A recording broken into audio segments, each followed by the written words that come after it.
The FNRad Snowboard podcast is presented by Vans. Oh yeah, I wanted to be absolutely not attractive to snowboarders. Maybe we need an injection of that, because it'd be interesting. And I didn't sign the contract, probably just had it in my bag for a couple of months. And we're all like, oh, let's just bang and let her run. We pushed each other to become better. Front three-tailed it. Season 5 of the FNRad Snowboard podcast is sponsored by Wired Snowboards, the Boardroom Snowboard Shop, Anon Optics, Crow's Nest Barbershops, Tribute Board Shop in Nelson, BC, and the 3 local mountains here in Vancouver, Mount Seymour, Grouse, and Cypress Mountain. Crow's Nest Barbershops have 7 locations between Toronto, Collingwood, Hamilton, Ottawa, Vancouver, and Hawaii. I need a haircut and a beard trim, so I'll be heading to Crow's Nest Barbershop on Commercial Drive very soon. Crow's Nest is stoked to be a part of the Vans Maker Series project. You can check out the shoes that they designed at crowsnestbarbershop.com. And if you live in or are visiting a city with a Crow's Nest Barbershop, pop in and get a haircut or buy the products you need to make your hair look good, or some t-shirts or some sweatshirts designed by the Crow's Nest guys. You can book an appointment for any location at crowsnestbarbershop.com. Hey listeners, I'm back in Vancouver after traveling to Lake Tahoe and Utah, and I'm happy to report that I rode POW and talked to tons of rad snowboarders.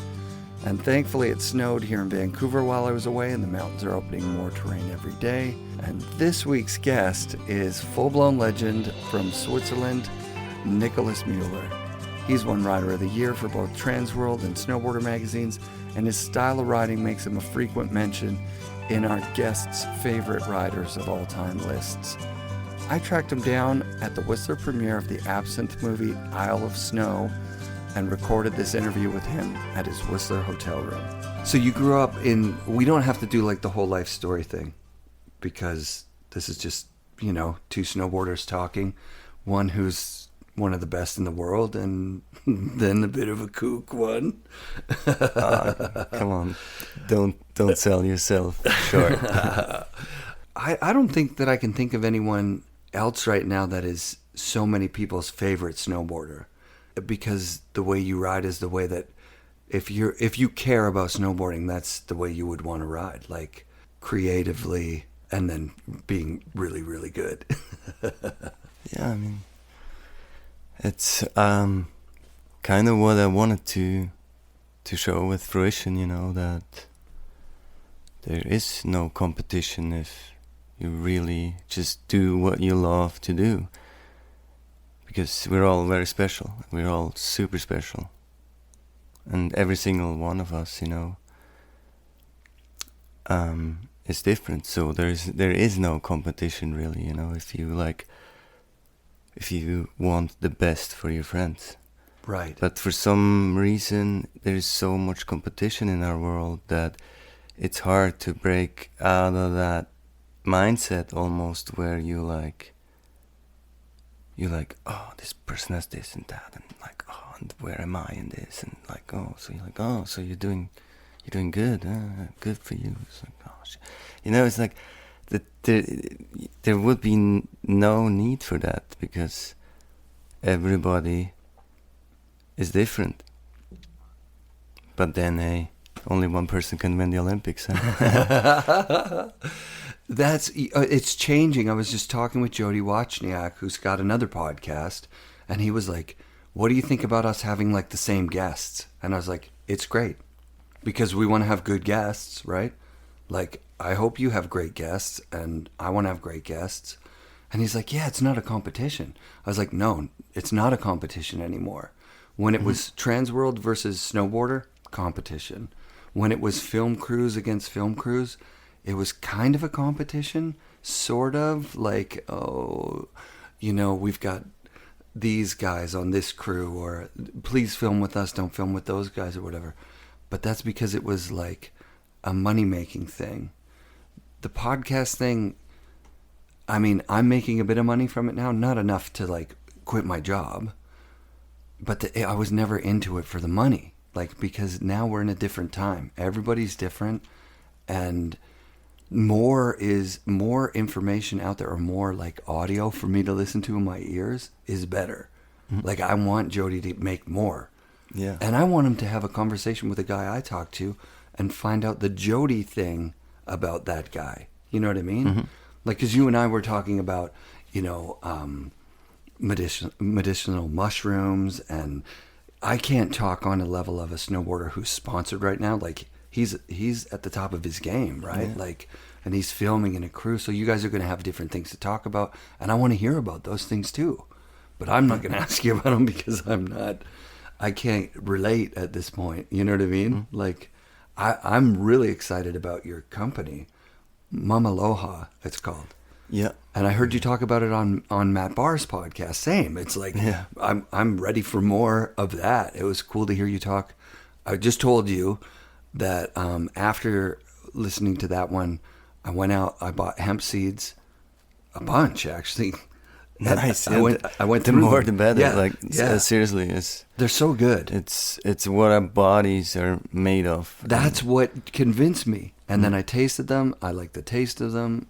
I got creative with how to prepare them, and I find it very satisfying to eat them. Yeah. And I'm finding that they're actually helping me get rid of cravings for like really crappy food, which I've had my whole life.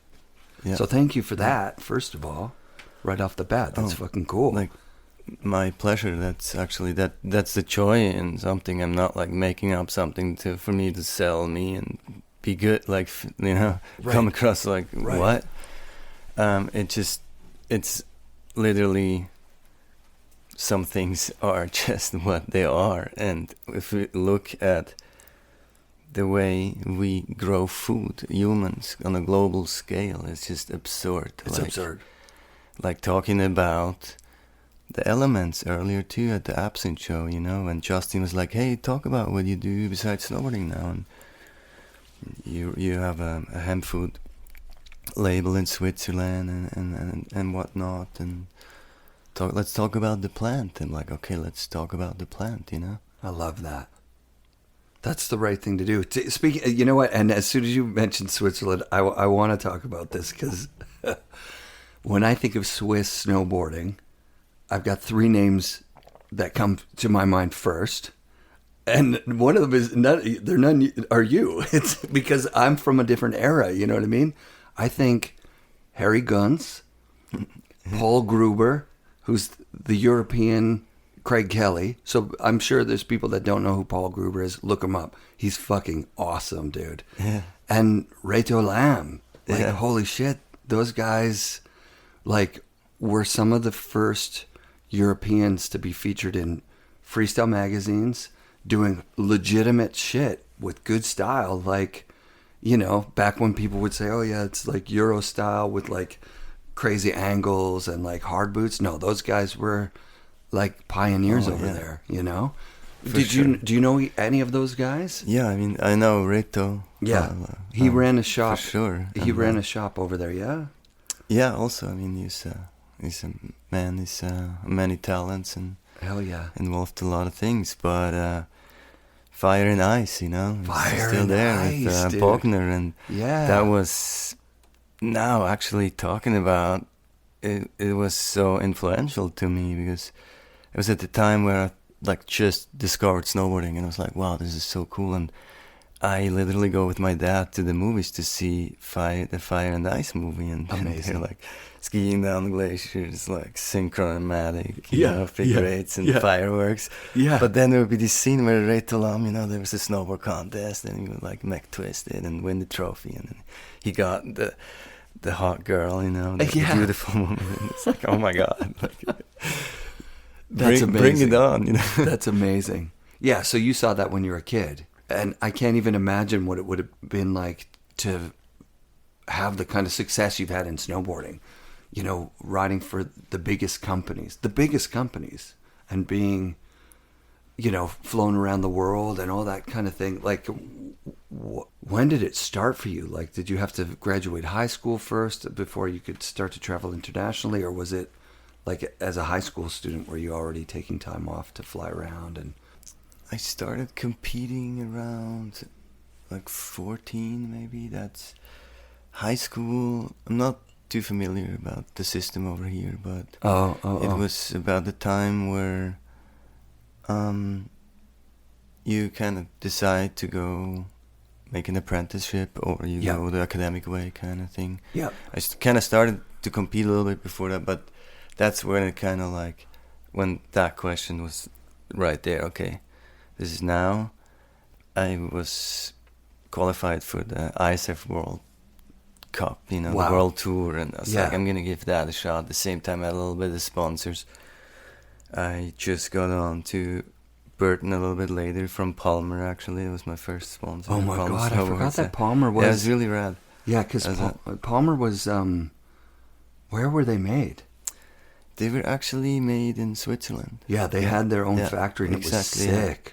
Yeah, and there was some guys out of Glarus, which is kind of halfway from Zurich to Laux, sort of thing. So did you get to go by the factory and see like boards getting made and? Yeah, I actually never really went to the factory, but definitely the headquarters where they would, do all the marketing and make all the plans. And Sean Palmer would get there like once or twice a year. He's crazy cool, hey? Yeah, it's cool to meet him. I was just kind of on a glacier. I didn't really speak that much English at the time. I was just a kid, shredding. But yeah. But you were riding for Palmer at that time, so yeah, it was crazy. That's sick.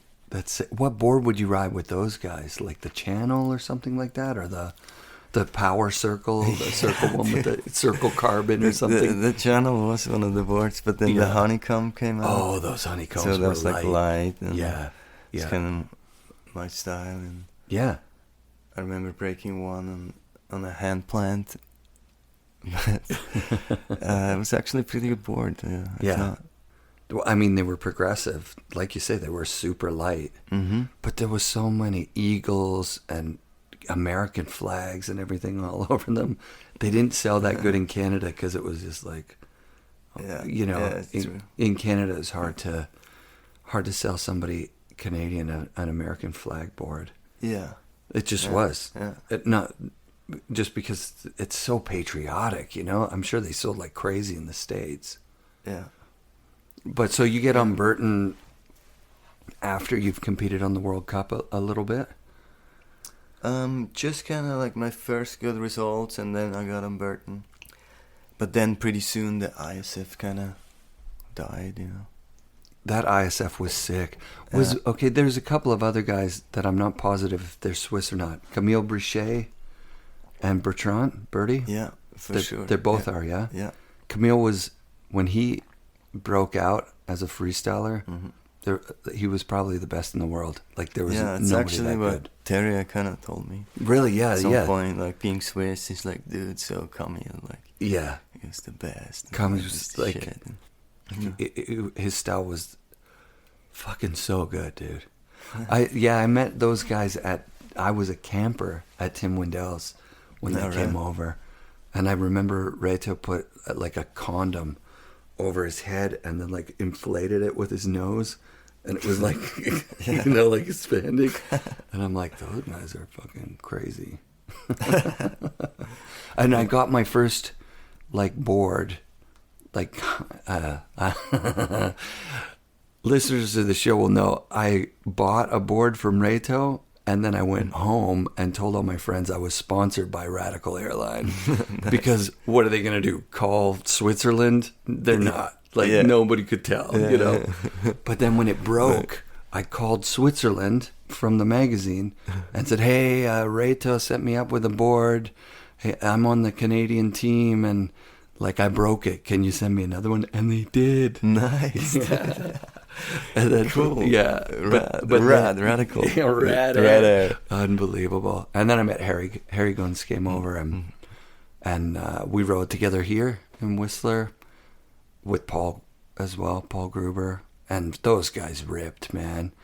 And and that started me on an actual sponsorship, like when I started getting boards and helping design stuff. That was super fun, man. There you go. Yeah, it was a different time, man. It was, you didn't have to be that good to convince people that you could get boards for free. It's all about the attitude.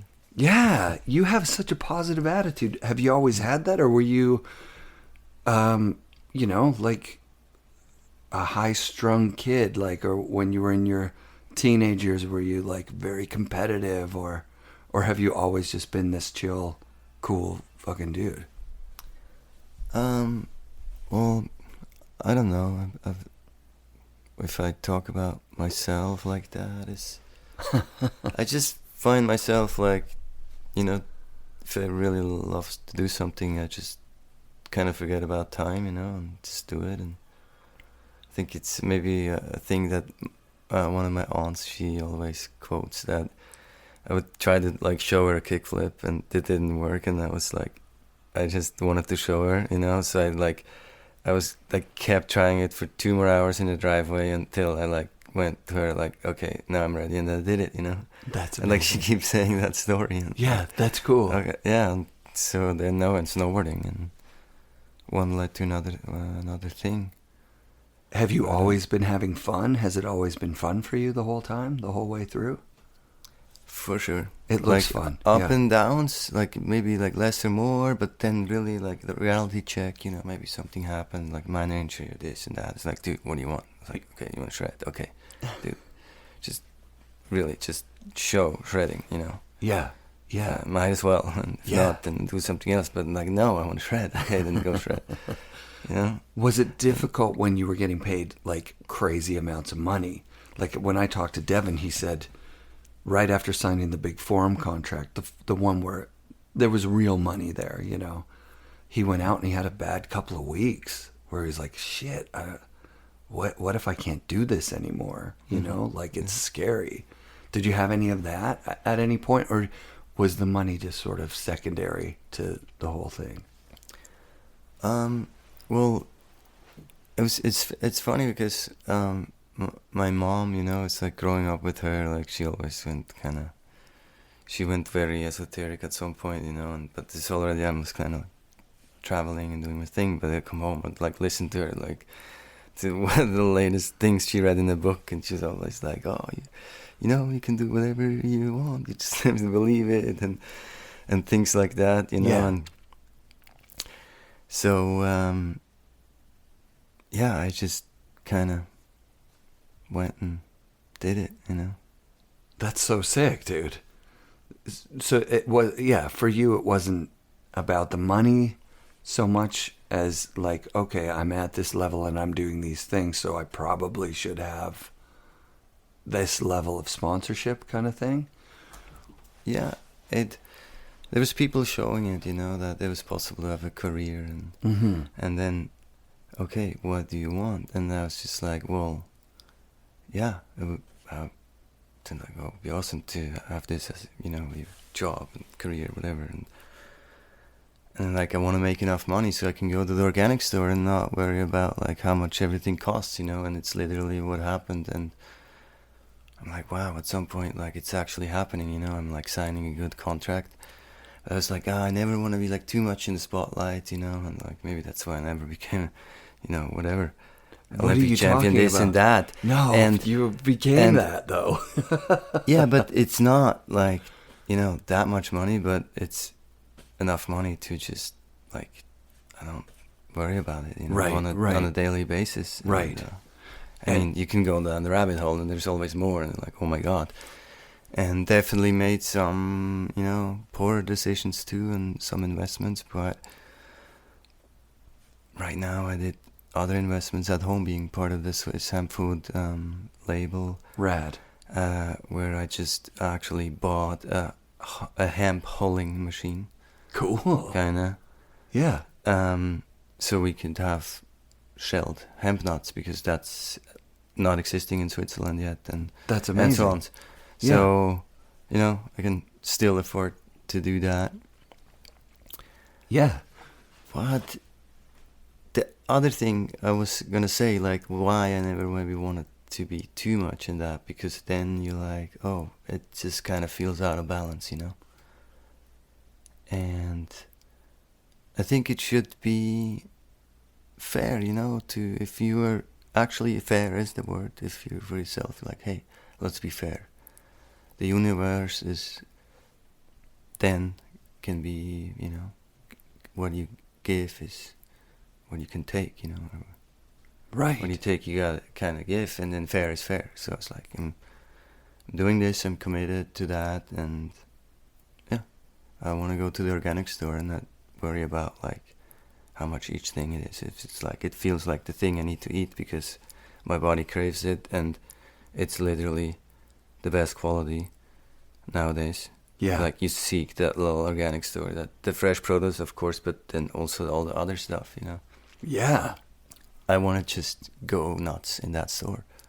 And they're expensive. That's the thing, is that those stores can be very expensive. So, yeah, I kind of defined that, and it just kind of happened, you know. That's really cool. How long ago was it that you started to get into the organic side of things? Like healthy eating and medicinal mushrooms, that kind of stuff. Yeah. Well, my mom got into that when I was a teenager, and then, you know, when I had my first apartment, you were just like, but you're young too, you don't feel it that much, but like now looking back, it's like, it's actually incredible that the human body, what it can do. Oh, yeah. Like, and you literally eat crap. Garbage. And it's just day after day, it's just like, you know. I watch my kid. That's scary. Yeah.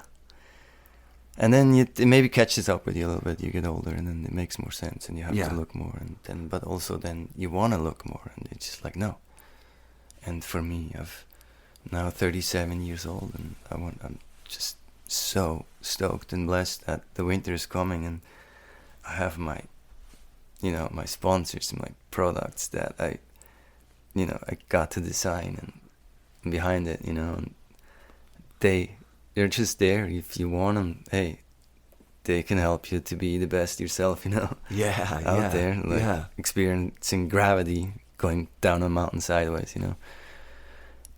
And I'm gonna do that, and you need your body for that. And I mean, should we start talking about hemp? You know? Let's please. Well, here's the thing about I think anyone who listens to the show can think back to a time when they were eating just garbage, you know what I mean? But their body was like putting up with it and just like saying, okay, you know?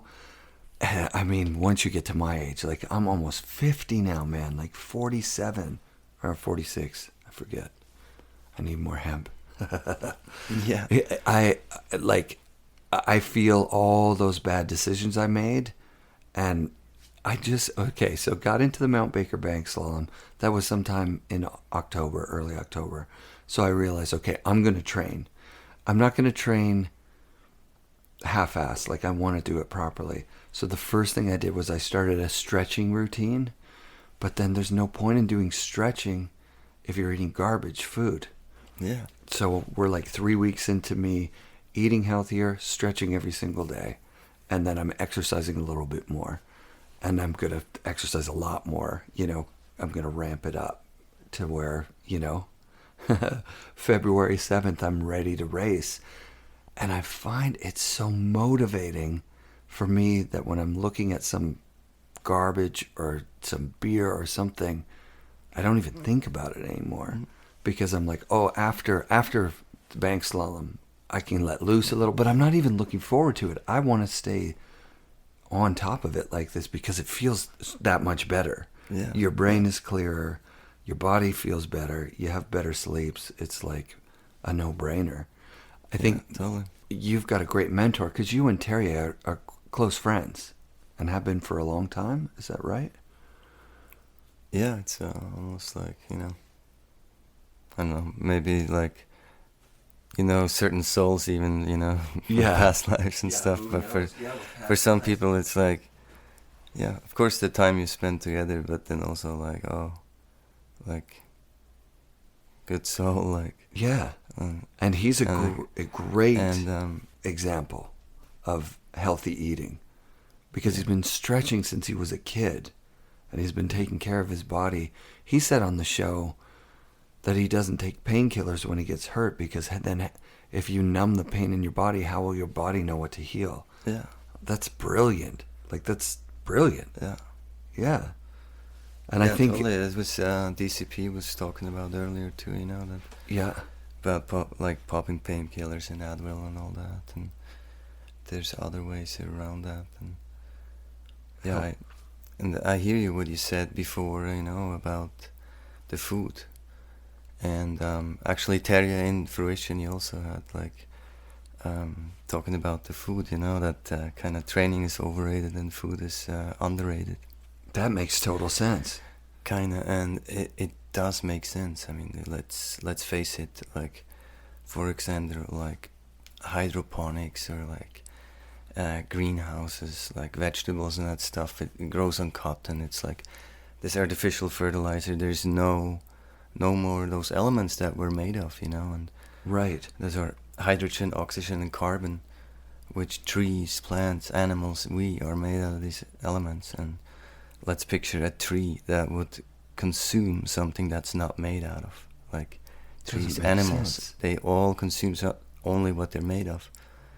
Only the human consumes something else. He creates like zombie foods, like artificial this and that, and lab, and like literally like pumping animals full with like hormones and this and that, and like feeding them GMO soy, and like these are zombies, and literally we eat that, It's so weird. Yeah, it's like seriously, I sometimes I like, it's crazy because the more you know, it's like, let's leave it at that though. So we said that the stuff we grow, it's energy, right? So even if it's grown on a soil, the soils are stripped. You picture growing soya, doesn't replenish the soil at all. Zero. Yeah. Where there should be rainforest, so it's burned down to grow soy for cattle. Switzerland is a very small country. They import 300,000 tons of soy every year. UK 1.8 billion. 80% of that is for cattle and the rest is for humans, for the vegans, right? Right. One round of soya, the soil is completely dead. Toast. Then you grow it again and again and again.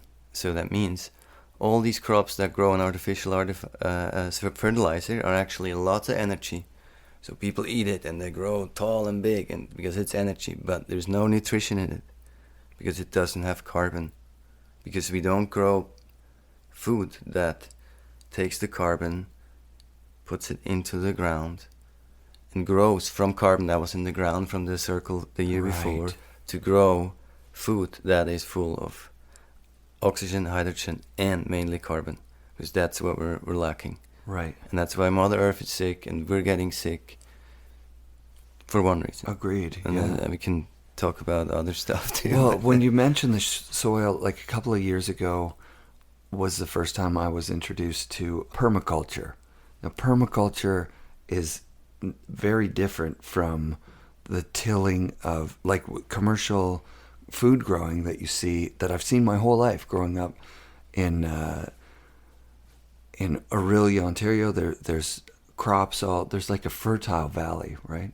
Yeah. And so you go and there's rows and rows of greenhouses, and there's rows and rows of these crops that are in perfect rows. But then after the harvest, for the fall and all in the spring, those are dust bowls. Like it's just dust. Yeah, exactly. And so they have to add something to it, like fertilizers, water. They have to add a lot of water to keep the dust from blowing all over the place. And I never thought about it before, but permaculture, it just means you've planted complementary plants that, when the apple tree, when the fruit falls, some of the fruit rots and makes the soil that much more rich for the berries that are growing in the shade of the tree. Exactly.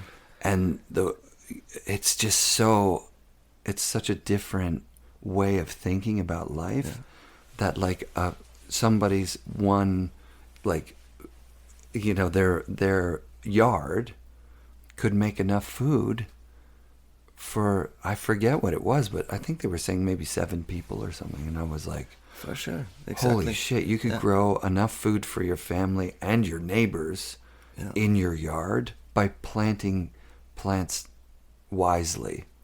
And probably hemp would work in there totally, I was just going to say that. And the farmers know. And we used to cultivate hemp for, thousands of Everything. years. Yeah. And it got demonized, and in the 1930s. And since then, we forgot about that. And what I was going to say, the farmers know is that you have hemp in your rotation. Yeah. You have the best soil.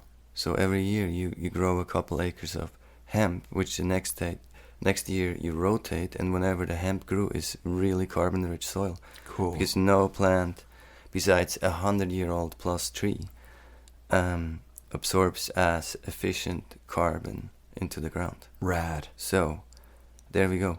Yeah. And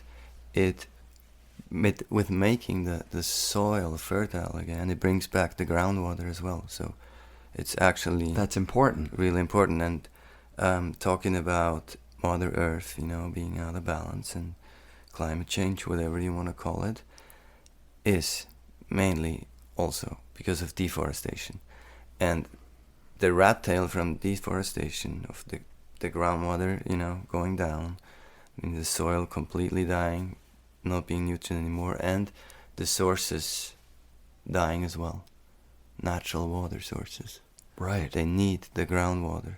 So the water gets pushed up and comes out of the ground, literally. How do you learn all this stuff? Like, how do you know this stuff? From reading books, from listening to podcasts? What's the... Yeah, I mean, some things I pick up in organic stores or then certain social media, I think. And I don't, constantly read, but sometimes I read something and then, I don't know if some people are familiar with Dr. Sebi, for example, I'm not.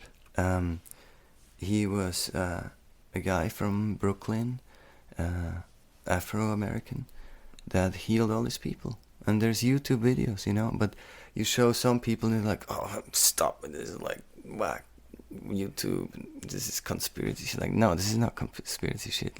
Just look at it. And yeah, maybe it's not a 10 million Red Bull production, and that's why it's maybe the edit is with some real footage from Right. then. It's just you gotta filter that shit, and it's about the thing. And when he actually, the one that I'm literally just quoting in, he breaks it down so easy, and he was healing people in the 90s from all kinds of illnesses, and not saying don't go to the doctor. They still went to the doctor, but the doctor all is giving you is all these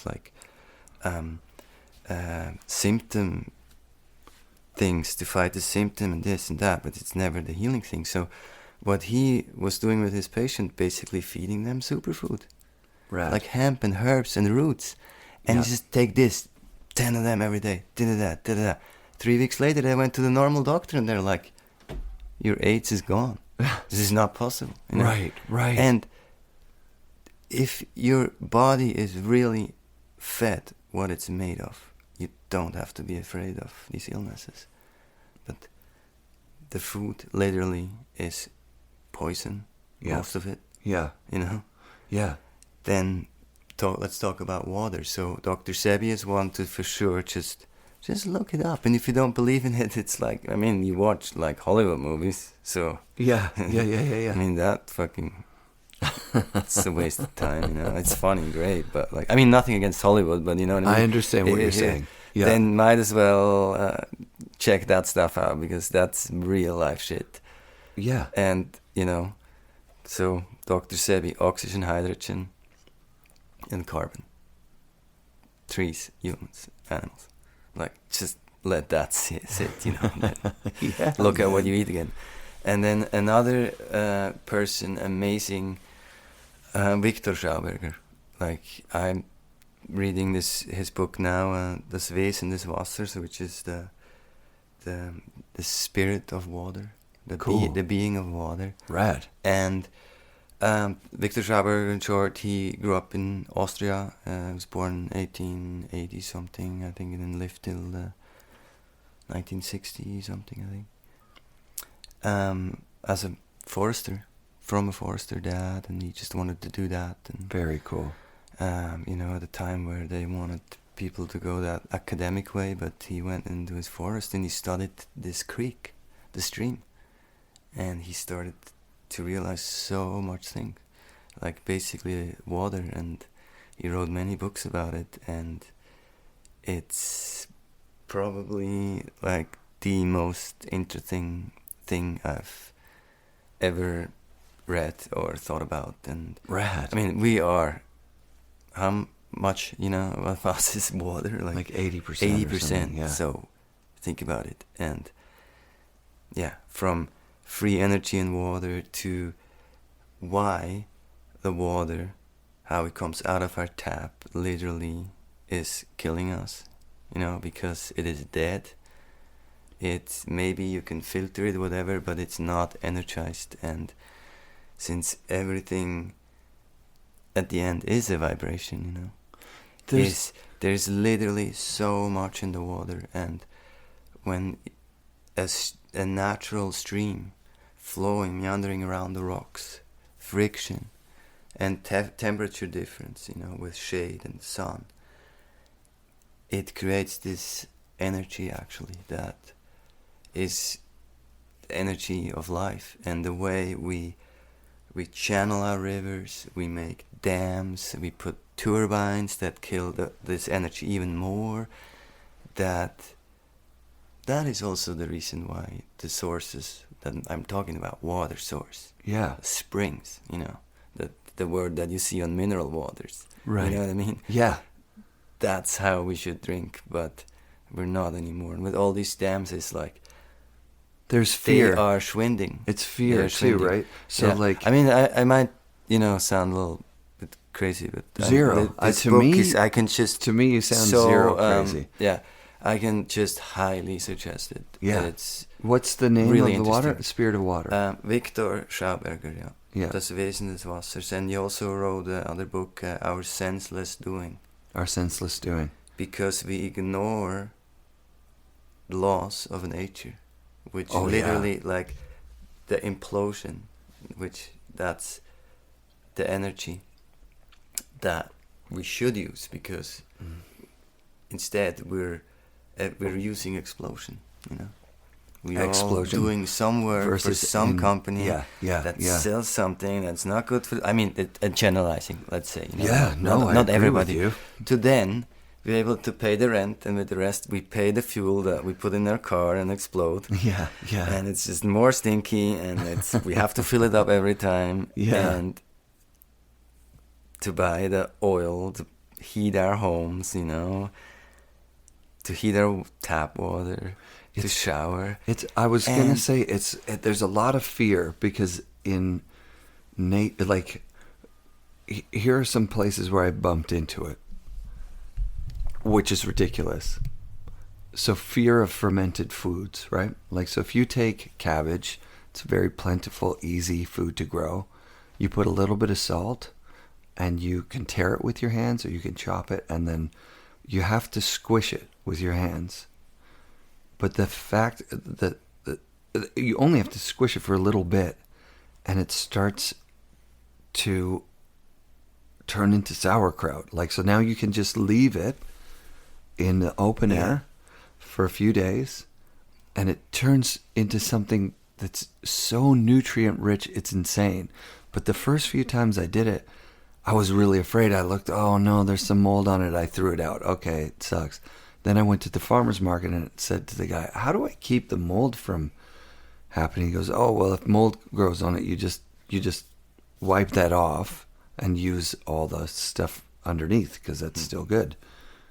And I was like, maybe this guy's crazy. You know what I mean? Like, I never heard of some food where you can do that. Like, I'm afraid of everything. But once I stopped being afraid, man, I make sauerkraut all the time. It takes 3 days to turn $3 worth of cabbage into, and a little tiny bit of salt into this, like, into jars and jars of amazing sauerkraut. And then for kombucha, same thing.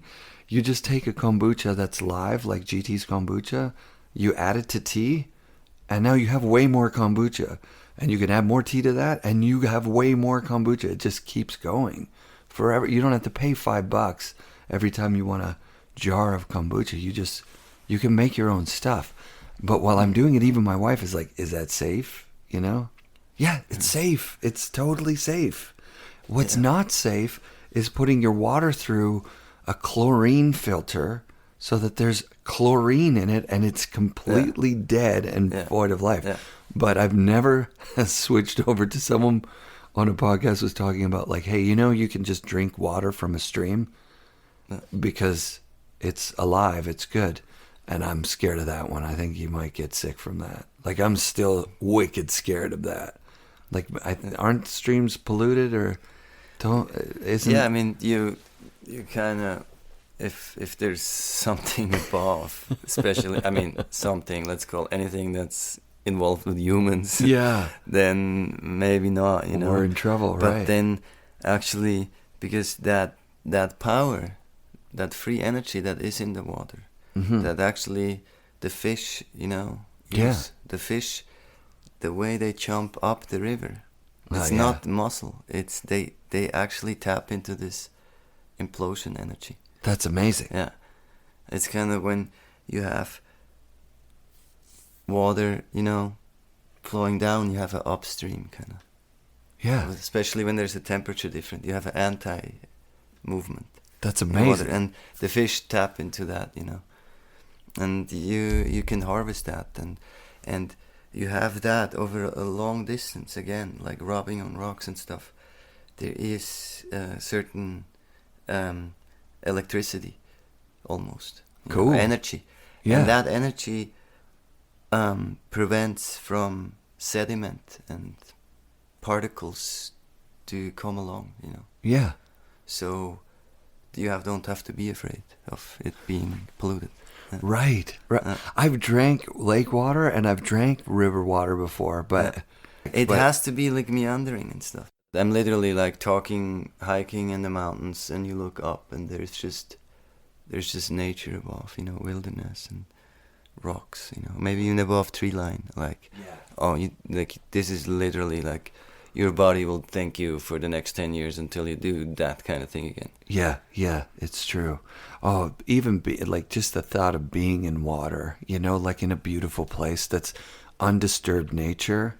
When you get there and you go in, you feel rejuvenated, you feel fresh, and you feel like optimistic. You know what I mean? There's no denying that 5 minutes in nature changes your brain chemistry. You feel different after. You can't feel like as stressed. I can't. Yeah. It's so easy to do. It's so crazy how like 2 minutes of watching just like a bird, right? Today at work, my friend was talking about a famous bird in Vancouver. It's a crow that attacks a mailman, but then the mailman becomes friends with this crow.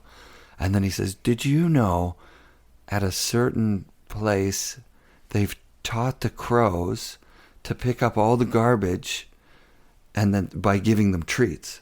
And I'm like, yeah, crows aren't stupid. Like, we think things are so stupid that are actually really intelligent. Yeah. He's like, yeah, well, they taught them to use, like, to put quarters in a machine and select the nuts that they want to eat. I'm like, yeah, because they're not stupid. Like, anytime you look at nature, like, we're so dumb as humans. Like, you mean good with that attitude. But well, and so do the people who straighten the river. They're like, we can control this and we can grow things at the side properly and we can put all of our stuff in a row so we can get more because we want more. We need more. But one of the best things that I've heard in the last 2 years is that they finally started to crack the code of the forest, which is the mycelium, which is the non-fruit bodies of the mushrooms, create a huge web underneath the soil that connects all the plants.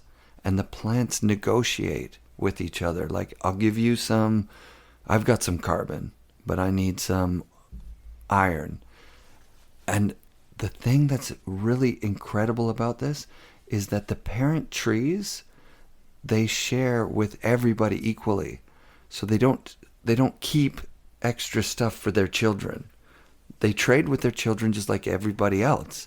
But if a tree over there is starting to die and could use something that they have, the whole forest will send energy to that tree to save it, to keep it alive.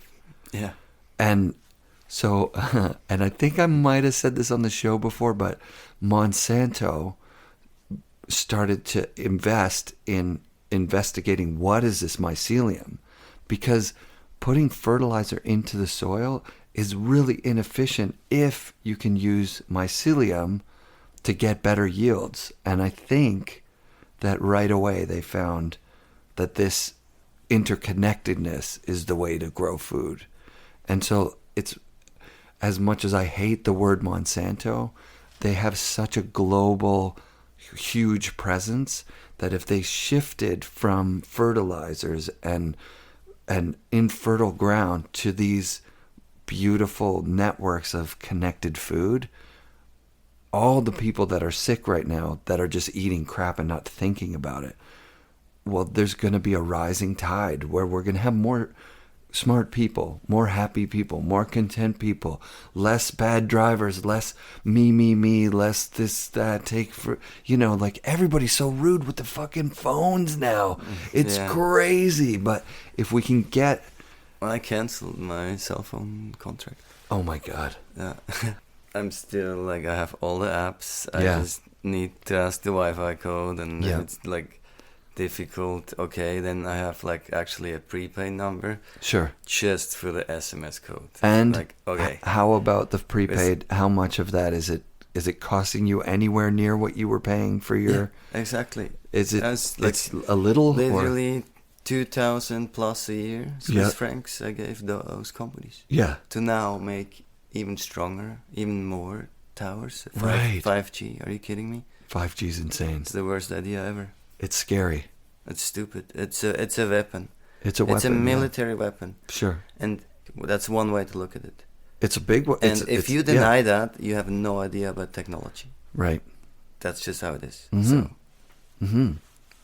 So. That's scary, dude. That's a big thing to say, but it's like... And I'll say another thing. I can gladly say no to my high HD watching while somewhere on the smartphone, because it's already pissing me off that constantly this thing, right, for everything. And then you actually, instead of being in the moment with your partner or whatever, you're looking at a stupid thing, I'm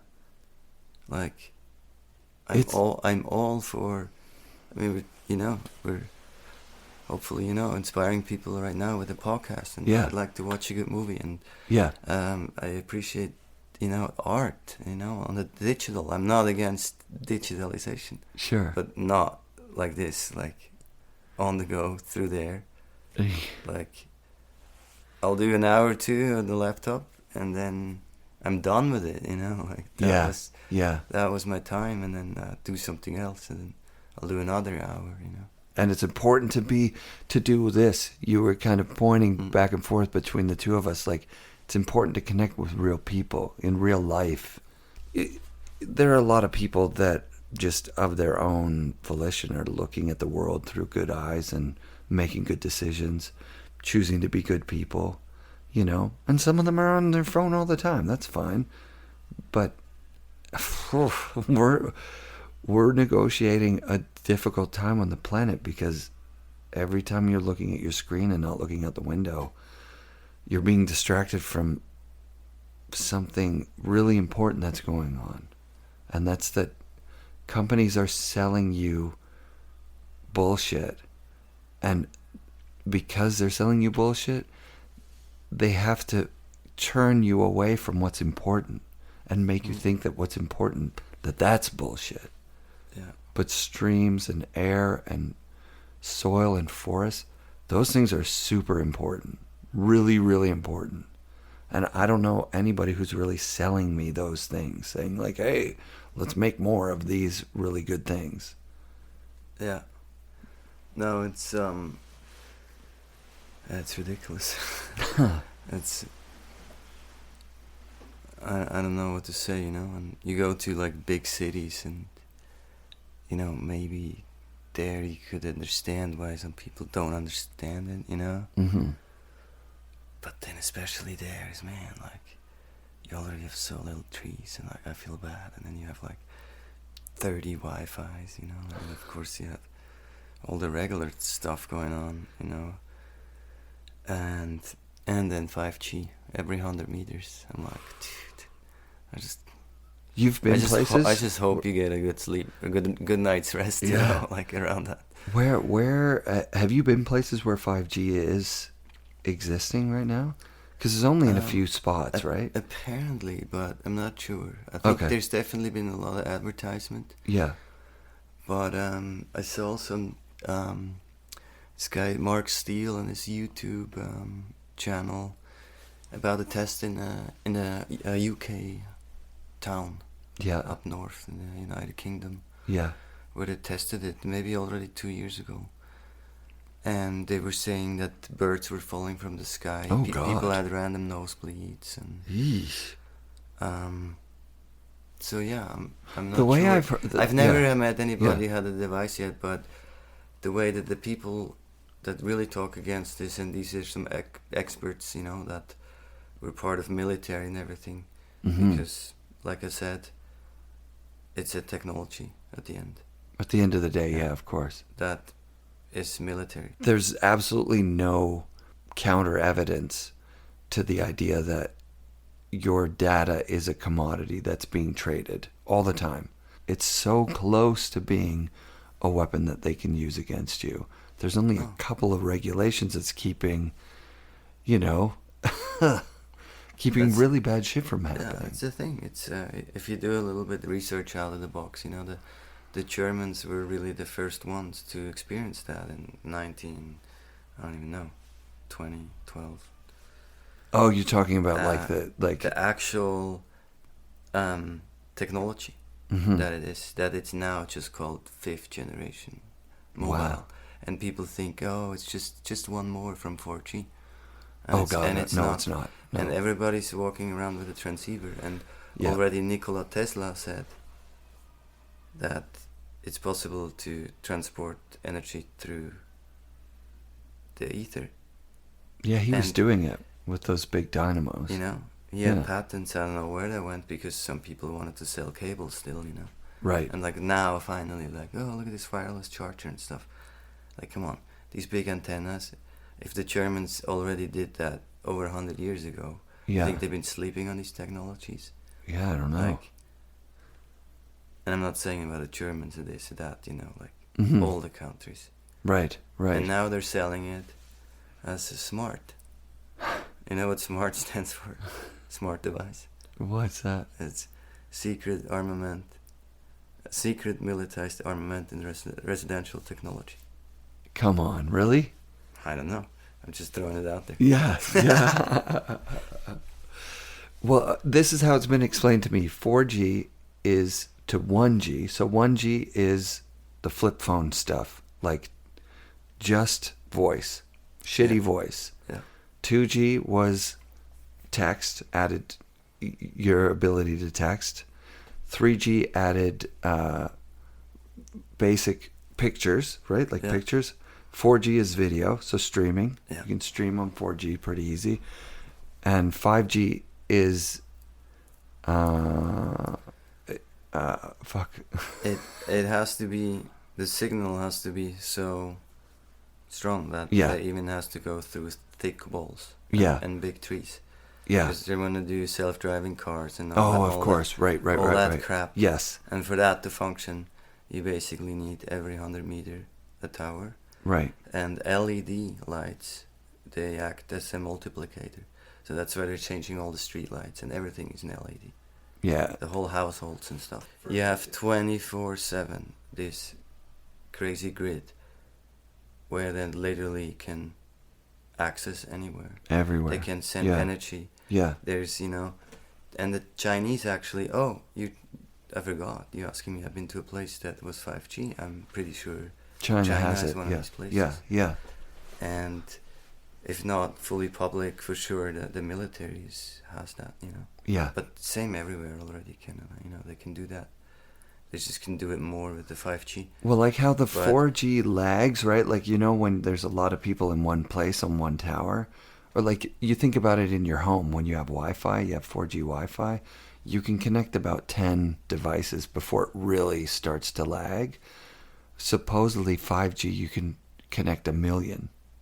It means you can connect your TV and your mirror.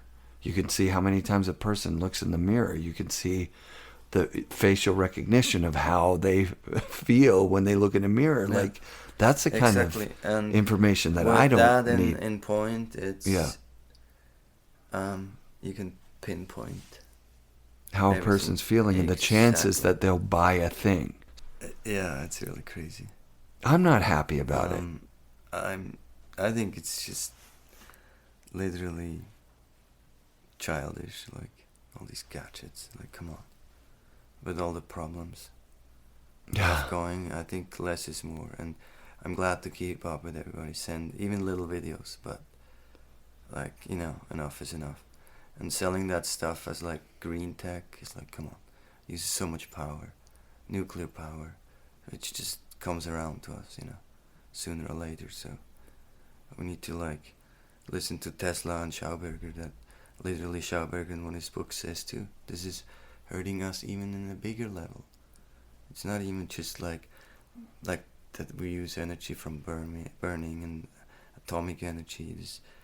This is, you know, more than burning this little smoke. It'll come around. It'll come around to us that we are so stupid to ignore these laws of energy and be more aware of the free energy in water and the air and stuff. So we don't need to spend millions and millions of people with the senseless work just at the end to pay this shit, and nothing's gonna change, you know? Yeah. We're all feeding this idiocracy because we're all ignoring laws of nature, which is, let's look at water. Like, I'm just like, I would love to read you that whole book like right now. Like, I'm telling you, it's, yeah. Do you realize this energy that, you know, we could tap into and we literally ignore? And it has to do with actually 4 degrees Celsius is the most dense water. So every water wants to kind of get close to that. Oh, cool. Yeah. So there's that temperature difference and water hitting the 4 degree, the water, it creates this movement in the water again. And that movement is that energy. It's crazy. I was talking about this today. So I was eating Advil a lot. Like, so through my 30s, I drank really frequently, almost every day, and a lot. Like, so like I'd need a pill when I woke up for my headache, then I'd have a coffee, and then I'd have another pill for like, because I'm walking so far with my job. Like, if I felt like really bad, I'd just like take a lot, and then just, it would help me sleep, I thought. And the way I got off of them, I just came home from snowboarding. I was snowboarding, and when I came home, I had a cold bath, which probably was very close to 4 degrees. Yeah. The first time I had it, I sat in it, and it's cold. Like, it's so cold here that I was like, I can't do this. The second time I had it, I lay flat on my back, and then I turned on the water and filled it till it was just my back that was in the water. Oh, nice. And I felt like $1 million. I slept like a rock. I had the best, and I did that day after day. Like, I shouldn't have been able to do 14 days in a row of PAL laps like that. It just kept snowing. I kept having good days. I'd have the cold bath. I'd feel good. And I realized at the end of the 2 weeks, I haven't been having Advil at all. And I feel really good. Nice. Yeah. Like, I don't need that stuff. I haven't had it since. Cool. And I'm glad, because it's actually really bad. It's really bad for your liver. Yeah, exactly. Yeah. What's your take on like alcohol and that kind of thing? Do you drink casually from time to time? Do you drink frequently? Yeah, it's a social thing, you know. Mm-hmm. And, sometimes it's fun to drink a little bit too much, and it's acidic, agreed. you know, and Yeah. definitely, you know, less is more, and I wish I would have not done so much at certain times, you know. And but you know, there again, it's a difference from like an organic red wine, you know. That's, you know, No sulfites. Yeah, free Yeah. free of like, shit, and has a good vibe, and yeah, that's alcohol, but just acidic, but it's okay, you can balance it out. Yeah. To having like, spirits that are literally probably better to put in your car or something, and I'm not talking about really like distilled, like Yeah. liquor, or stuff that would be, Yeah. something special, but in general, yeah, very acidic. Coffee and as well. Coffee. Yeah. So you're a coffee guy in the morning or no?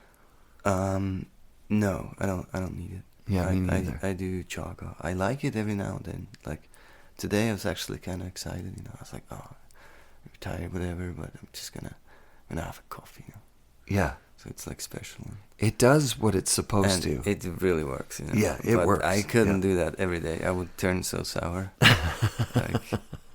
And that's really where that's where illness, sickness, injury comes from. It's from being too acidic.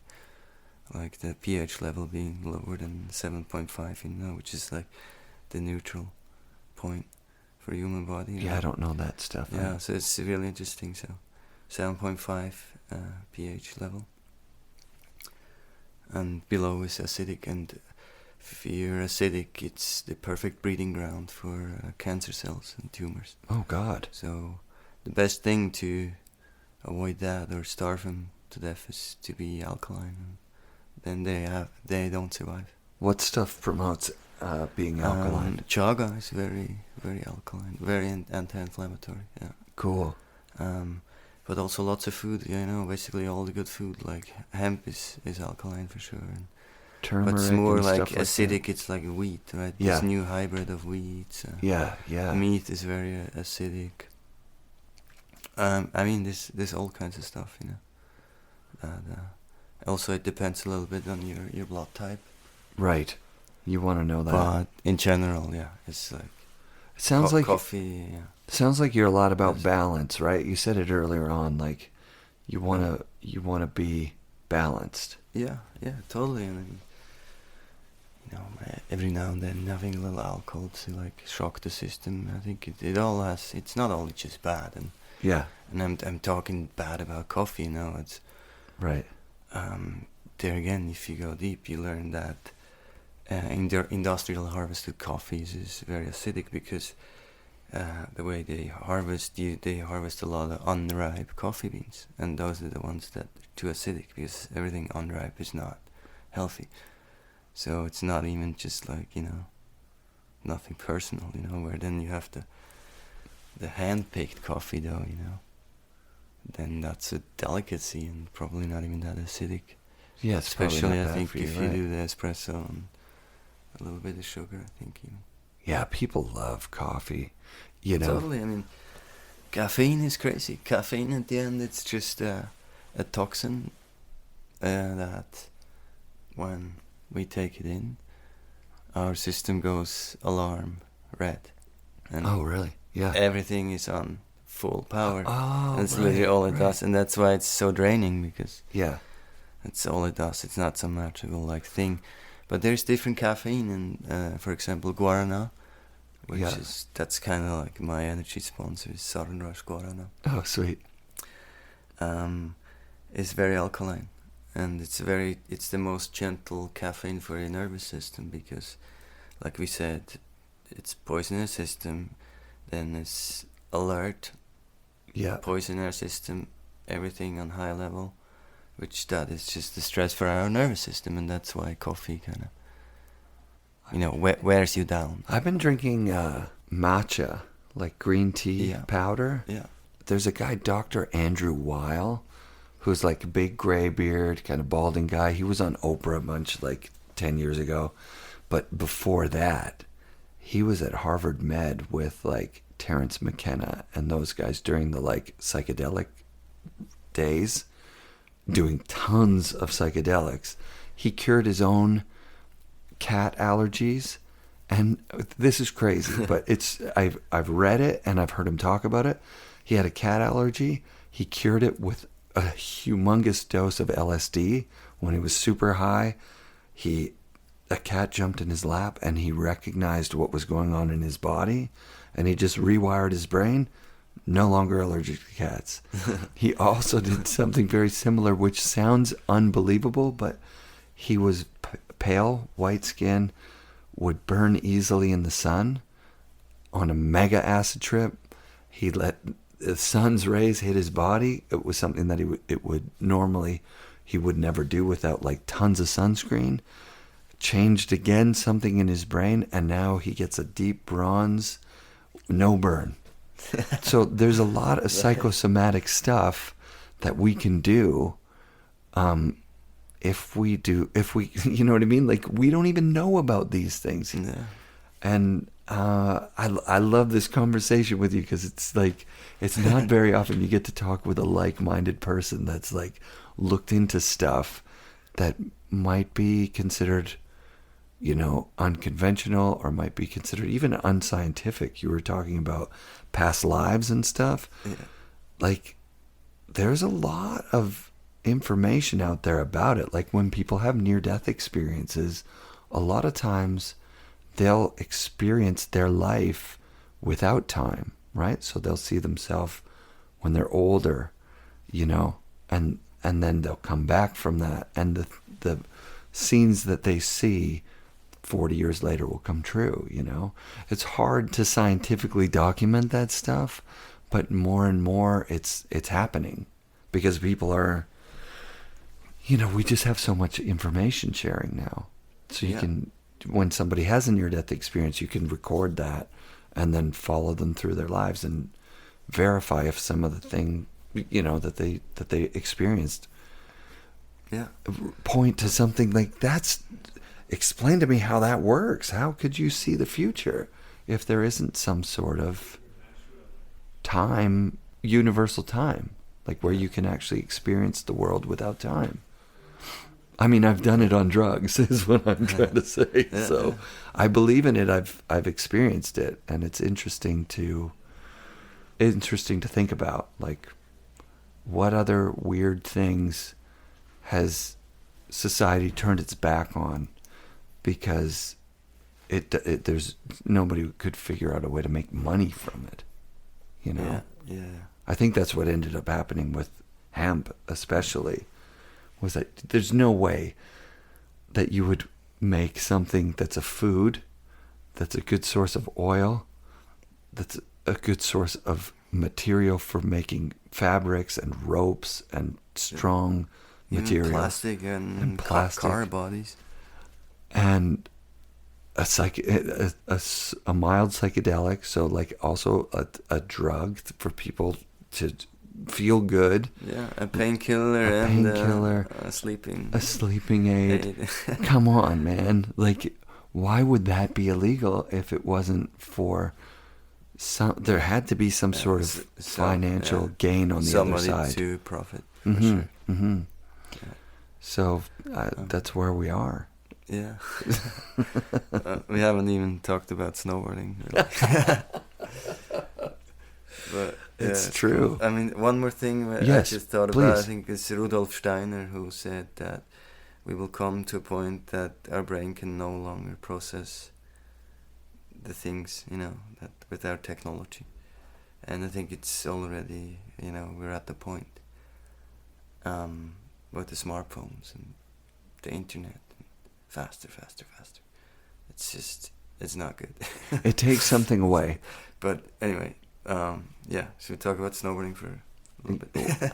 All right, yeah. Or let's just go snowboarding. Yeah, that's almost better.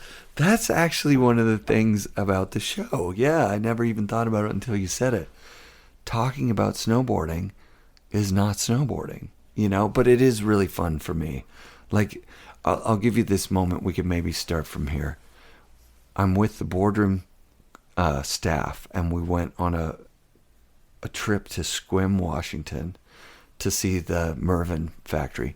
And when I worked for the boardroom, I never went. I didn't ever get to go to see this place. So I don't think I had the podcast yet. I was going after Mike to be on the first season, and I had my recorder, and I almost got an interview with him right there, but I didn't. So while we're doing a factory tour, the guy who's giving us the tour goes, "Oh shit, you're not supposed to see this," and it was your very first board with them. It hadn't been announced yet. They had just started to make the graphic, and my buddy Artie, who I talk about on the show all the time, who works there, he nearly shit himself because it was like, holy crap, Nicolas is going to be on GNU. That's insane. How wonderful of a switch was that for you? Was it just like you just loved it, or? Yeah, it was really perfect, and especially now, you know. Yeah. I mean, talking about it now, it's yeah. What was the timing like? What were the circumstances around you? Did you leave Burton to go to GNU? Yeah, I just kind of finally like wanted to finish fruition, I guess, but it was at the time, you know, it was, I don't know what it is at the end, you know, like, you know, everybody's lives, it's just, you don't know sometimes, and talking to my dad about, you know, what it is, whether like, you know, something's going good in your life, let's say your career or not, it's almost like it's in the stars, you know, it's like a constellation, but it's definitely change in the air, and it all happened, you know. I got an offer from Burton at the end, but I chose to you know, move on and have a new experience, and yeah, it was a good one. Here I am talking weirdo with a job. Yeah, man, awesome. Yeah, had you ever been on a GNU board before, or a Mervyn board? Not really, I think. Yeah. And did you notice a difference? Yeah, for sure. Because you started riding Magnetraction, right? Like, I tried all kinds of boards, you know. Yeah. And then for sure, it's hard to really compare, you know, unless you have the same model, you know, and stuff. Right. But I mean, for sure, what they both share is they're both amazing snowboard manufacturers. Yeah. It's a little bit of a different vibe, you know, and then now just, you know, getting really to work on the models, how I, you know, dream about them. It's like, yeah, it's a huge dream come true, and I'm really happy about, like, the board under my feet. Yeah, the boards look great, man. I rode libs for years and years. Libs and GNUs. Because I was always a shop guy who would have to grovel and get a free board, you know. Harry Guns from Rad Air, please give me a board. And then I would get a Rad Air. Yeah. And my friends would be like, Actually, I want to ask you that. As a typical Swiss dude, when you were growing up, were you ever like, I'm wondering about that name Rad Air? Like, you could tell it's maybe not the coolest name. Yeah. No, it's okay. It's okay. Yeah, Rad Air. Yeah. But it was kind of cool, you know. At least, I don't know. Because it was Swiss, right. Too many people around my age or younger, but... Right. I mean, you know, at the end it was like Reto, you know, you have so much respect for, yes, you know, for a guy like him. And, but if they changed the name to like Donny Zappa, which was for me, you know, like huge inspiration. Totally. He was, you know, one of the first trips I went on. You know, I got to go on with Donny. Oh, that's sick. Yeah, and he was on Rad Air, so. Yeah. Okay, because like, over here Rad Air was kind of. It's just like it's and a little bit weird. And then I guess it kind of, you know, it went away. I guess. He's still Harry's still doing it with the tanker. He does like that big board classic or longboard classic, because he really, in the mid '90s, he really started riding like 200s, you know, like really big boards, and just that was their niche, that was their thing. Yeah. So they still do it, which is fun, and it's a bit surfing. Those guys are more surfing, you know, like board on the snow, big turns, going fast. I love them. They're great people, and the whole time that I was riding for Rad Air, I was all about it. but over here it's a bit of a kooky name, like Crazy Banana. Yeah. You know, like Crazy Banana had a good run over here too, but like if you were on Burton and your friend's on Crazy Banana, you were kind of like, your board is called a Crazy Banana, dude. Yeah. What the hell is that even? I know, right? Yeah. But I actually started on a Crazy Banana too. Yes. What one, like a But Chili it's like- Willy or something? I don't know. It's just a rental. Oh yeah, of course. Yeah. Yeah, because in Switzerland, all the rentals would have been like Crazy Banana, Yeah. right? Like Harry would have gotten them in everywhere. Yeah. That's cool. Yeah, they were there. I mean, the little banana with the sunglasses on, man. It was a cool time for snowboarding, actually. There were a lot of personalities in snowboarding.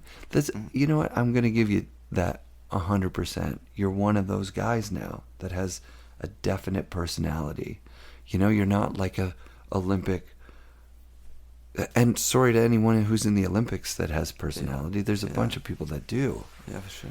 But yeah, you're one of those guys now. You're the Palmer of now. You know what I mean? Like somebody who's speaking their mind and not afraid to ride the way you ride, which is dope. Who came up with the diagonal thing? Is that you? Like looking at your lines across on a diagonal as opposed to straight down fall line. Not really. I guess it was kind of like from, you know, a lot of quotes, like Craig Kelly with the ball, you know, how the ball rolls down. Yeah. Looking at the things sideways, yeah, probably. Terry said it, and then I said it too. Or something. No, I don't know, but yeah, it's just with less impact, you know. Absolutely. And you get more out of it too. Yeah. Like you physically, it's a longer line. Yeah. And you don't have to do that straight bomb at the end because you're just you've been going faster. Yeah. Well, if you like really look at it, and it's kind of like water, naturally flows down. And if you observe this, maybe down your shower glass, you know, it always meanders. That's true. And a natural creek is like that too. And that's why when it rains a lot, a natural creek will never overflow. So you don't have to worry about high water destroying the things. It's only when you channel it, then the whole thing becomes so fast, and then the next turn it'll hit, the force will break at some point, the walls. So you're constantly fixing that. That's why you have to like meander it. Yeah. And then that is that energy that holds it from overflowing. When there's more or less, it just kind of balances it. That's why a creek is always kind of flowing. Yeah. And not, you know. Yeah. And so that's like that straight line. Eventually, you will have to break, and you'll become so fast. There'll be so much compression that you'll knee break. Yeah. And going more sideways, you'll be like, you'll do it forever. There was a line maybe in January, February of last year that it's one of my favorite lines I've ever seen in my life. You must hit 4 or 5 major features in it. Do you know the one I'm talking about? It was an Instagram post that was just stay tuned, maybe. Yeah, it was perfect. It was a perfect line. Yeah, on a line like that, are you counting things on your fingers? How are you lining up all these features in a row and not losing your space on the mountain? Because for any listeners who've ever tried to even link 2 things together on the mountain from looking at it on the way up, it looks completely different on the way back down. You know, a lot of times things you don't get to see them until you're right on top of them. Yeah. All the best is just like hike around it, hike up, like look at it from all different points, you know, and perspectives, and kind of model, you know, your model in your head, your 3D model, and then drop in and trust, you know. But the better you can visualize that, you know. Yeah. It's really cool. Fun, like, of course, like when it works out, you're like, oh shit. It kind of actually was like I was hoping, you know. Yeah. I mean, so many times it doesn't work out, but it's such a fun thing, you know. It's cool But to see your face light up. It takes talking about time, you know. Yeah. And sometimes, often it doesn't, you know. You hike your ass off and it doesn't work, you know.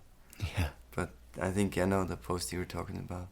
It's a line that in Stay Tuned from Absent Films. It was in the Oletsa in Gadin, Yeah. where Reitalam literally grew up. He's Oh, from so Pontresina, which is the town down from the Oletsa.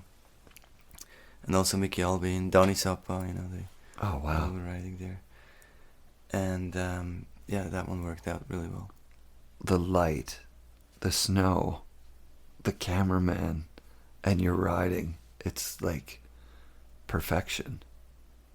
Yeah, sometimes it really, when it comes together, it's really cool. Like, for snowboarding, you know, like wow, snowboarding is really cool. I think that's the best of it. I think Yeah. that's where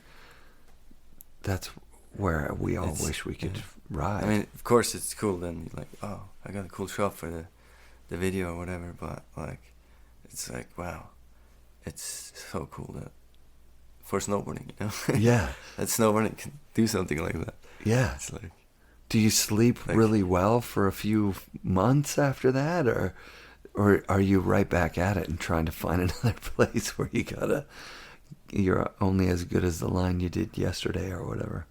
yeah, for sure, you know, it was a great day, and then the next day is another day. You know? And then, you think you're gonna do it again, and then you don't, and the next day you don't, and the day after you don't.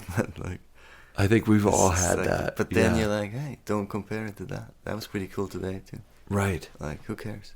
Yeah. Yeah. I've had a few days on the chairlift where I've had to like literally talk myself down from because now the way it is with resorts being so busy when they open, I'm like 3 runs ahead sometimes when I'm on the chairlift. I'm like, okay, I'm going to go here, and then it'll get me to that chairlift, it'll get me here, then I'll do that run, and then it'll get me here. And I'm like, hey, man, fucking slow down. And like, experience the runs that you're doing now, because what's the fucking point otherwise? I had to do that like a few times last year where I'm like, whoa, I just did 2 runs that I didn't even experience. I wasn't there. I don't know who did those runs. The board did them without me on them, you know? I can't remember what I did. Do you ever have that when you're out riding? Or you seem pretty present, pretty much. Yeah. No, but I know what you mean, for sure. For sure. It's, you know, it's life. You're constantly trying to remind yourself, like, note to self. Did you have a really amazing premiere for Fruition, like where your parents got to see it, and your whole? Where was it? It was It was really cool. It was in Volkshaus in Zurich, which is awesome. kind of Volks means people. Yeah. People house where they have like a stage, and it's actually kind of older building. Rad. Yeah, it's really cool. Yeah. And like you sit there and watch it with everybody. Were you nervous at all?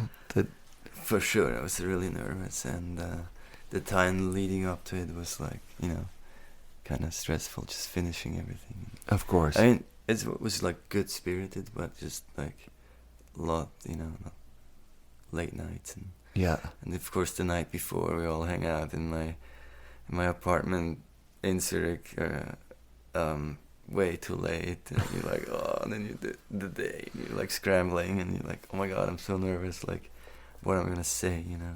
Yeah. And it worked out.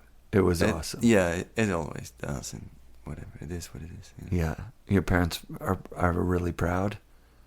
Yeah. Your parents still together? No, they separated when I was 3. Oh, wow, that's early, yeah. Yeah. And so did you go back and forth between the 2 houses, or was it like a custody thing? Yeah, it's kind of like half an hour apart, and Yeah. my dad would live in the city in Zurich, and I would grow up with my mom, basically, Mhm. but seeing my dad on the weekends. Yeah, one of those. And he took me like to like the resorts and stuff in the beginning. He was the guy that introduced you to like, was it snowboarding Like at the time or skiing? first, and then Yeah. snowboarding. And Yeah. then he still skis and I snowboard. So. So you guys still ride together though when you're Uh, in Switzerland we sometimes? should. I try to like have him come out at least once in winter. You know. What about smoking weed? Like, do you smoke weed with your dad? Would you ever? I did before, for sure. I have never done it, Oh, but yeah. but No, my but dad I smoked think- my whole life, and I just never did it. Okay, It's yeah. one of those weird things. Well, I know that he definitely had a phase also when my parents separated, and before that, I think, Yeah, and maybe even after, I'm not sure, where he would, you know, smoke a lot. yeah, But then he stopped because, he wanted to really see how it is. be professional or whatever. Put time into a career. Or Yeah, no, I think he was an architect, and he was Oh, already- damn. but he's doing like his own, his own thing. yeah, And, he's a really amazing architect. It's just he used to work for a company and then started his own company basically. that's amazing. But I think he's just been smoking for like 10 years straight, and he wanted to know how it is maybe for not to smoke 10 years straight, and then Yeah. never like picked it up again. And Yeah, he also was like, but I remember when he realized that I would secretly smoke as a teenager, and like you can't hide it, especially for somebody who knew it. who like, knows? Yeah, and so he would like, so hey, you're coming to the Zurich on the weekend? I'm like, yeah, okay, yeah, cool, yeah, I'll be there Friday, like cool. And then he's like, so, do you want to bring some? And I'm like, what? Like, what are you talking about? And it's like, weed. I'm like, what? I'm like, shit. Like, he's like, kind of like, come on, like, I knew, and why don't we like smoke one together? Anyway, I'm just curious to see what the stuff you smoke like is. right. Because he hadn't for 10 years. right. And that was before like all the indoor and like high THC and stuff. Sure. And sure enough, I rolled one at his apartment, and we walked down to the river and lit up, and it completely like blew his brains out, and like it, like almost couldn't function. I'm like, and I'm just like so used to it, teenage or whatever. Yeah. I'm like, why you're so weird? So strong, like it's like it was funny. That's and he told me, like he amazing. was just used to like smoking like leaves and stuff. Totally. Or maybe like Yeah. just literally weed, yeah. Yeah. Oh, that's amazing, dude. Yeah, I think now that weed's legal in Canada, I'll probably smoke some weed with my dad. I don't know if it'd be weird or probably not. He was always high anyways, like, Yeah. but then we didn't really talk, and we've never talked about it, It's one of those strange things. It's tough to do. Like you were saying, like you were like kind of freaked out, like, holy shit. But then you can handle it and he can't. That's brilliant. Oh, amazing, dude. Yeah, it's funny. Let's talk a little bit more snowboarding. I know you're tired. Probably good time to wrap it up. And I Sure. got to drive back to the city. And we gotta talk more, dude. I'd like to have Yeah. you on the show whenever you're in Canada. If you're in Vancouver, we gotta hang out, go snowboarding. That was really an unbelievable time for me last year, because the show has been my pet project. It's my, what I do on the side. It's fun. But when I was riding with you and Terrier at Banff, like so many people reached out and they were like, why didn't you tell me? Like, I would have driven the whole way there. We could have, like, people were freaking out that I got to do it. What was it like? What was it like? I'm like, it's like riding with your bros. They're fucking hilarious and fun and always making jokes and looking for side hits for each other and riding fast from here to here. And then somebody's filming somebody. And then it's the same as it's snowboarding. Yeah. It was fun. So thanks for Cool. doing that last year. That was Anytime. There was a point where fans came up and they were like, are you guys famous snowboarders? and the girl put her arm around you, took a picture, and you were like, you really want to get a picture with him, and you pointed to Terrier. Yeah. And I was like, yeah, this guy knows what's up, man. Listen to this guy. He was just there hiding behind his goggle and stuff. And I was like, oh, if they only knew If who they that guy only is. knew. It's just like, So you were on your way to the Bobby Burns, which is a CMH property, which was fucking awesome. You guys had a great time, right? yeah, it was all time. So how did that happen? I think it was like an organization that you were the special guest, right? Yeah, What was that? A big Swiss travel house company that has like a winter portfolio, I guess, like a little catalog. Very cool. They asked me if I wanted to do like a ride with, like a signature week, and then they suggested Bobby Birds in December. It's like kind of off season. We were kind of the second group they had, which is not very certain of the snow quality, but Right. it turned on like the day we got there, and it didn't stop, and that's pretty cool. So you got 4 or 5 days of like full on heli. Yeah. Would you guys go in like the big machine, or were you on like a star? No, the big one. Yeah. Like 12 people. 12 people, yeah. and just like non-stop runs all day. Yeah, like 3 runs in the blizzard. I was really like, I was surprised. Like, just found a way to land, navigate. Yeah, those guys are nuts. Yeah, eh? that's crazy. There's a certain type of person that can be a heli pilot. I know. I'm just like the big heli. Like you're sitting like sideways. There's 2 seats, and just looking out of the window, it's completely white out, and snow flying sideways, and I see every now and then I see a tree in the mist, and I'm like, oh shit. And then they land so precisely right at Yeah. that pin. Yeah, those guys are awesome. Cool. That's wild. That's definitely, I can recommend that once to do. Yeah, I went to CMH Monashees a few months later, or a few weeks later, when my friend worked there, so I went as a guest. Nice. And got I mean, it's lots of good stuff. not the cheapest, but maybe like once in a lifetime. I Once in a recommend lifetime, it, yeah. At least for sure. Yeah, yeah. If any listeners of the show want to pay to go riding with me and Nico, we would gladly go. That's the opportunities you get, right? Like, is every year there's going to be a couple of trips that you get to go somewhere that's like, okay, this is great. Yeah. And now maybe just before we end, you can talk about meeting your girlfriend. How did that change your life? So blessed. You guys just met and you've been inseparable ever since, kind of thing? Totally, yeah, almost like. Congrats, man. Yeah, That's thank rad. you. No, it's so nice that I finally found someone that can like just travel with me, Yeah, I met her Yeah. tonight. She's super And fucking cool. make up with my shit. Well, Stoked. I feel the only thing that we didn't really get to is the medicinal mushrooms. So we kind of started talking about it, but we never really got to it. Like, how do people support you and buy medicinal mushrooms that'll help them live a better life? Oh yeah, it's literally also a superfood Yep. and medicine in addition. So it has medicinal properties, and Mm-hmm.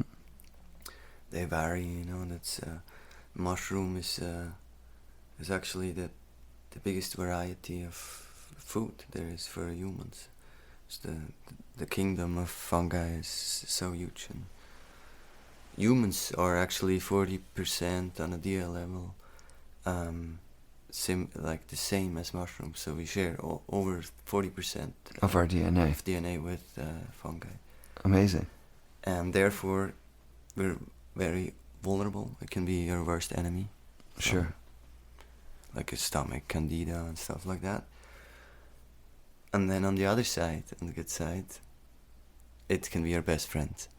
And that's a small group of mushrooms from chaga, lion's mane, tremella, reishi, shiitake, cordyceps. Yeah. And so you've created a bunch of products that incorporate these. We just had the tea, which was fucking delicious, like a treat. Lion's Mane, you add all your stuff, you know. It's like Yeah. there's not doing any wrong, you know. It's like it took some time for me as well in the beginning. It's like, oh, and then you have it and you read about it and like, oh, it's so good. Yeah. And then it's just stands there on your shelf forever, and it's like, dude, you gotta like do it. And I really almost like, you see that sack over there. We travel with all these powders and stuff. Yeah. It's almost like, you know, not every day everything, but like, oh, today I feel like a lion's mane.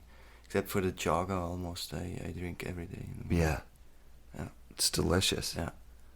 And so where do people get these things? What's the best way for people to get their hands on them? Move to Switzerland or? Also, you can order it online, and Good. it's not a secret. The mushroom powder we source is actually from British Columbia. Rad. A company that grows them here, and it's pure. It's 100% like what it is, because there's a lot of companies now popping up. They're selling all kinds of expensive mushroom product, and often it's like the carrier of where the mushroom grows shredded in with it, and a lot of them use soybeans, so you actually Gross. pay for something a lot of money. Yeah. $40 for a little jar, and half of it is soy, you know. So we offer like pure Amazing. Mamaloha.ch. And anyway, just the best is to just go to the organic store and ask about local brands and support those in Wow. your communities. Look yeah. at this guy. Of course. Can we get it in Canada yet, or is it just in Yeah, no, we ship all over the world. Oh, perfect. Yeah. Do you have a Like distributor here? Maybe I should start. Yeah. Oh, we you should, do? Yeah. No, Yeah. we don't. Oh, no. Yeah, well, I Yeah, should. Yeah. I used to distribute skimboards for a bit there. It's a fun business. And we got lots of health food stores, especially in Vancouver. Yeah. Yeah, we should start getting them in. Yeah. That would be awesome. We're also doing a shampoo bar. Yeah. And a body soap bar. We have coconut charcoal for the teeth. Deodorants, surfacing. Oh, that's awesome. Like we're basically just doing whatever we want. That's absolutely awesome. And it's mostly you? It's you and a partner? Yeah, it's me and my buddy Tom, Rad. which he does most of it while I'm on the road. Yeah, totally. So thanks, Tom. Mama. Mamaloha, you guys. Go to mamaloha.ch Yeah. and buy some stuff. Or, like you said, go to your local health food store. Make sure the shit you're getting is good quality. Yeah. Because that's really the most important part, right? Like, and a lot of these companies are legit. They're just trying to make good stuff. For sure. You just want to make sure you get it from reputable brands that are doing the right thing. Yeah, and the organic stores that'll know, you know. Yeah, for sure. Nico, man, you're my favorite. This was great. Thanks for Thank you doing so this. much. Yeah, it's a And pleasure. we'll Thanks see a you lot. at the movie premiere tomorrow night, and hopefully we get to ride at some point. For sure, we will. Yeah, for sure. Thanks, buddy. Thank Good you. night, you guys. FNRad shoutouts this week to Nicolas Müller and his girlfriend Olivia. Thanks for meeting up to record. You guys are awesome. Thank you. Special thanks to Cypress Mountain, Grouse Mountain, and Mount Seymour. Love you guys. Extra special thanks to Corey Octoon, a serious gem of a human being who's helped put me in the same room as some great guests on my Tahoe trip. Also thanks to Al King for the constant guest wrangling efforts. Hope you guys are getting some snow.